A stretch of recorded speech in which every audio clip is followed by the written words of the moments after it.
भृतहरि की साधना भाग 2।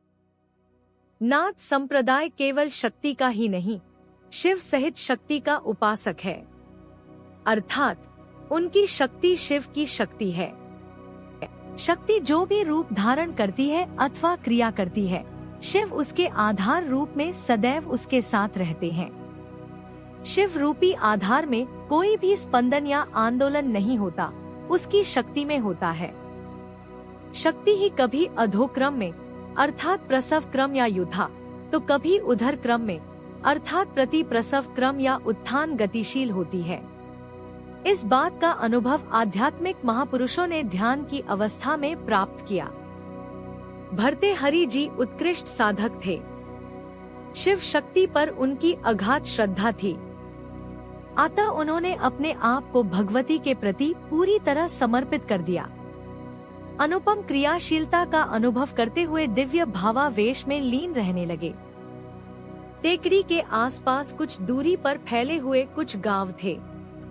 कई लोगों को टेकड़ी पर भगवती के प्रत्यक्ष होने की जानकारी तो थी, किंतु जंगल में हिंसक पशुओं का भय तथा टेकड़ी पर चरने के मार्ग के अभाव में कभी कभार ही उधर कोई आता था। जब से भर्तृहरि जी यहाँ आकर रहने लगे थे, तब से एक व्यक्ति भी उधर नहीं आया था। एक बार कुछ श्रद्धालु भक्तों ने चामुंडा माता जी के दर्शन करने की ठानी तथा किसी प्रकार माता जी की गुफा तक पहुँच गए। देखा तो एक व्यक्ति पहले से ही वहाँ उपस्थित था। गांव वाले, आप कौन हैं? भर्तृहरि, मैं यहीं रहता हूँ। यह सुनकर सभी गांव वाले अवाक रह गए। इस घोर वन में अकेले? भर्तृहरि, कुछ महीनों से। गांव वालों, आपको यहाँ अकेले डर नहीं लगता? भर्तृहरि, अकेले कहाँ हूँ, भगवती जो मेरे साथ है।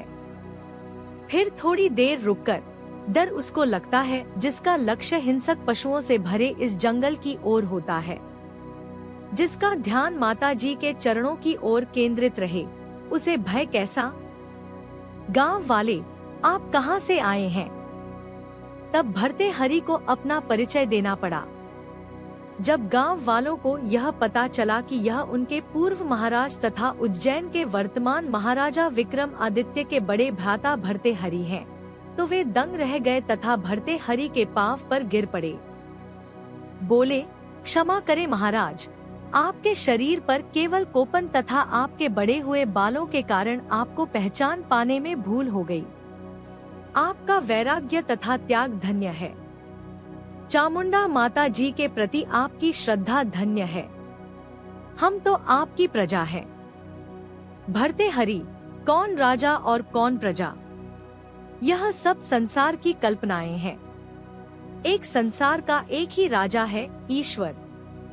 हम सब उसकी प्रजा है, किंतु उस एक राजा को भूलकर संसार अन्य तथाकथित राजाओं की चापलूसी करता फिरता है। यदि जीव संसार के राजा की शरण ग्रहण करे, तो उसका बेड़ा पार हो जाए। गांव वाले, महाराज हम तो साधारण जन नासमझ हैं, ज्ञान की बातों को क्या जाने। आप तो हमें आज्ञा करें कि आपकी क्या सेवा की जाए। कुछ सीधा आपको पहुंचा दिया करें। आपके पास कुछ ओढ़ना या बिछोना भी नहीं दिखाई दे रहा। भर्तृहरि, यदि आप वास्तव में ही मेरी सेवा करना चाहते हैं, तो भगवान का भजन करें। इससे बड़ी कोई सेवा नहीं। मैं यहाँ बड़े आनंद में हूँ। पेट भरने के लिए जंगली फल उपलब्ध हैं, जल है, सोने के लिए धरती है, और क्या चाहिए? अब आप लोग जाइए, दिन का उजाला रहते घरों को वापस पहुंच जाना चाहिए। जब गांव वाले चले गए तो भर्तृहरि भागकर गुफा में माता जी के सामने जा बैठे। बोले, तुम्हारी कैसी लीला है? इन गांव वालों में मुझे तुम्हारा ही स्वरूप दिखाई दे रहा था। वे बात करते थे तो ऐसा आभास होता था कि तुम ही बोल रही हो। वास्तव में ही क्या संसार में अन्य कोई नहीं है? जहाँ देखो तुम्हारा ही विस्तार दिखाई देता है। तुम ही हंसती हो, तुम ही रोती हो, तुम ही लड़ती हो, तुम ही प्रेम करती हो। मैं भी क्या तेरा ही स्वरूप हूँ? फिर मुझे ऐसा अनुभव क्यों नहीं होता?